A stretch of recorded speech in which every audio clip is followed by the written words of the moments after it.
বিশ্বের যুদ্ধের প্রভাব এখন বাংলাদেশে। দেখেন বিশ্বের যুদ্ধের প্রভাব বাংলাদেশে কিভাবে, এই যে জাহাজগুলো ঢুকতেছে চট্টগ্রাম পতেঙ্গা হয়ে, এগুলো আরব আরব বিশ্ব থেকে ঢুকে বাংলাদেশে ঢুকতেছে তেলবাহী জাহাজ।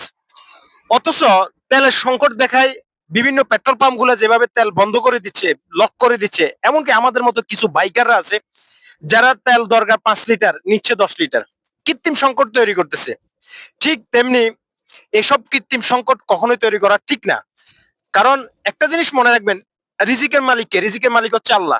করোনা যখন হয়েছিল তখন আমরা চিন্তা করছি পৃথিবী শেষ, পৃথিবী ধ্বংসের পথে, কিন্তু আল্লাহ রাব্বুল আলামিনের রহমতে পৃথিবী আবার ঘুরে দাঁড়াইছে। ঠিক এই যুদ্ধটাও এক সময় শেষ হয়ে যাবে। আপনারা টেনশন করবেন না, আপনারা রিল্যাক্সে আল্লাহর উপর ভরসা রাখুন।